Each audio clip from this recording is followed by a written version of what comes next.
Good afternoon, soul family, soul tribe, alchemists, anyone doing their inner work to heal themselves so that we all can in turn help heal this world and grow together as one.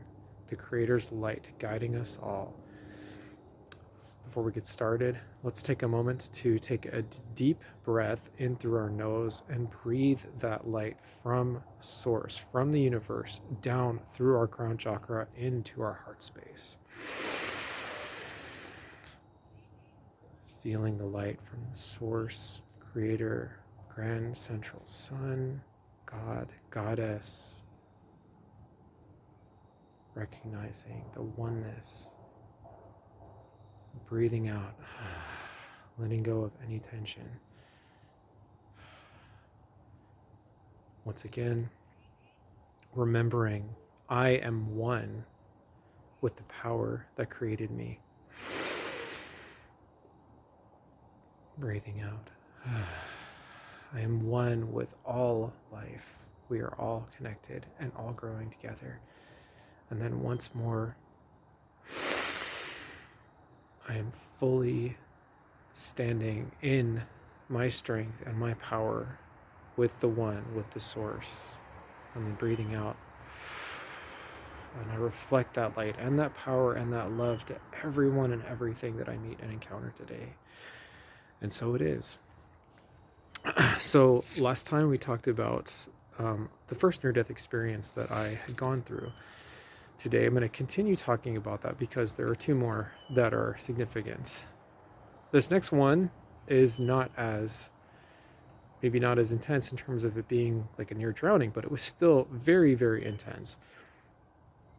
So why even talk about this, right? Well, because I feel like it's so important for us to remember these lessons at this time. And if I can share these experiences in a way that can serve and help you, then I really want to do that. And it also helps me to do this because I'm reminding myself of those lessons that I learned so long ago and have stayed with me ever since. So here goes. So I used to work at a summer camp, and at this camp it was a big farm.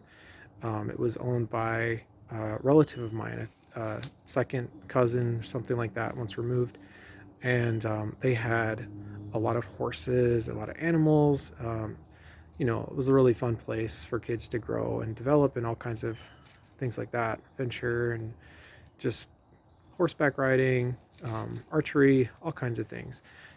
And before I became a counselor, I had to train in order to learn how to do what I needed to do. So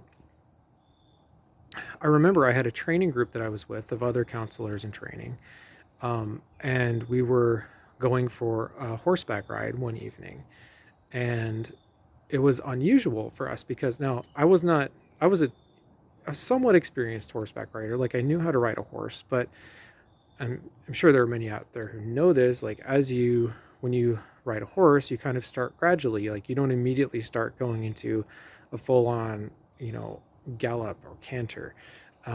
You work up to it, and I hadn't done that yet. I hadn't done like the full-on galloping yet on a horse. And the group that I was with, it was a bunch of guys. We were all kind of gung-ho and ready to go, and we rode out of the stables. And then stables had about 120 horses in them, around that many. There were quite a few. And we start riding out. We start going up this rocky trail, and I'm on a horse that's name happened to be Phoenix, and it was known as one of the fastest horses in the stables. And I remember thinking, like, okay, that's cool, but I'm probably not gonna take him very fast because I'm still learning. However, when we got to this incredibly rocky hill, like this, it was almost like a pretty steep slope. It wasn't a mountain, but it was very a sharp slope. And there were many, many, many rocks and sharp rocks that were sticking out of it. And it was a really rough trail. And at this point, we were all kind of moving our way up, but someone decided, hey, guys, let's start galloping. And I'm like, what? Are you crazy? Like, no. And then they started their horse galloping. And then the horse behind him started galloping. And the horse behind that one started galloping. And then my horse started galloping. And so I started holding on for dear life because I had never experienced this before. And as my horse was galloping up this hill, remember, it was really rocky. So it was also jarring back and forth quite a bit, the saddle. Always, whenever you go horseback riding, always make sure you check your saddle really well before you leave the stables. And tricky thing horses do, if their belly is fully expanded, it might seem like their saddle is on all the way, but there could actually still be a gap. And one way you can check that is by putting your hand in between the saddle and the strap to see whether or not there's a gap, waiting until they inhale to do that. When we put my saddle on, we must not have been careful enough to do that the right way. So as my horse starts galloping up this incredibly rocky incline, my saddle starts to slip. And before I knew what happened, I had hit the ground and I was like just completely dazed and out of it. And my whole body was in shock. Remember, it was just like a big, thud, and I was stunned. And I could barely move, and I was starting to, fade in and out of consciousness. My whole body was stunned. It took me a few seconds, I guess, to try and figure out what the hell had just happened.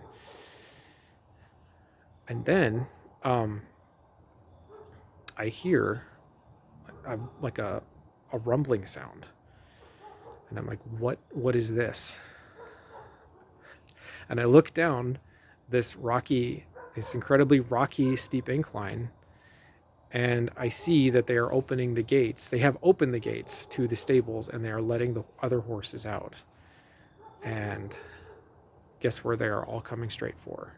I mean, roughly at least 80 horses, possibly more. They're all heading straight up this hill because apparently this is the main route that they take to get out to graze. So I'm lying there stunned, watching this wave of hooves trampling their way towards me. And I'm trying desperately to start moving myself to get up and to move, but my body is not responding.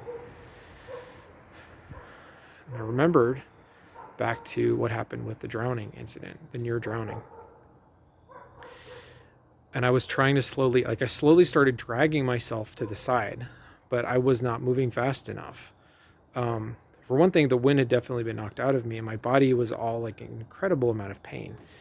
And I just couldn't move fast enough. By the time that I started even to get moving, they were there. They were moving that fast. So the only thing that I could do was to stand in and feel that trust. And I had to close my eyes. The sound of their hoofbeats still echoes in my ears. It was so incredibly terrifying. The clatter of their smashing down upon the rocks all around me, so close, right next to my head and to my body. I curled up and tried to cover myself as best as I can. And I reached out to God and I held that trust to Source, to that unconditional love. There was dust everywhere, and the noise was so loud I couldn't even hear myself think or anything. And I remember just thinking, when am I going to get taken out? When's the next one? Is it going to be this one? Is it going to be this one? Meanwhile, horses are going all around me. They're actually going around me. And not a single one of them is trying to go over me or on top of me. And I can't believe it. My eyes are just going what is happening here? How is this even possible? And I'm just I'm going to keep staying in this trust. And so I did. And the dust kept flying, and it got so dirty I could barely see what was happening. I just knew that there were horses moving by, and There wasn't anything else to know at that point. By the time I was coughing and gagging on this dust, I realized what had happened. They were gone. Now, thinking back on it, I have a strong suspicion that all of those horses being domesticated were trained to avoid going, running somebody over like that. So it was probably fine the whole time. But what really mattered was learning to stand in that trust and feeling once again afterwards, after the dust settled, such a strong, incredible sense of reassurance, such a strong sense of unconditional love and protection, such a strong, unspoken but deeply felt within sense of, I've got you, you're safe, everything is fine, stand in your trust.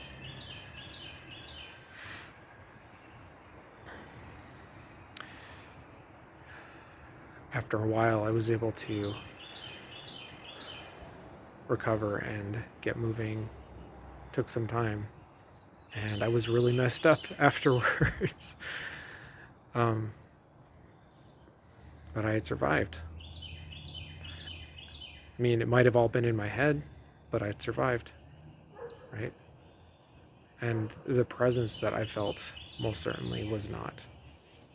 It was that oneness that I was allowing myself to embrace with God, with the Creator, that was present the entire time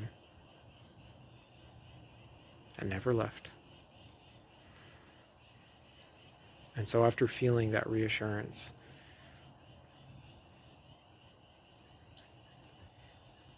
my soul and my trust grew a little bit more that day. Once again, we're hearing all kinds of, scary reports out there and scary news items.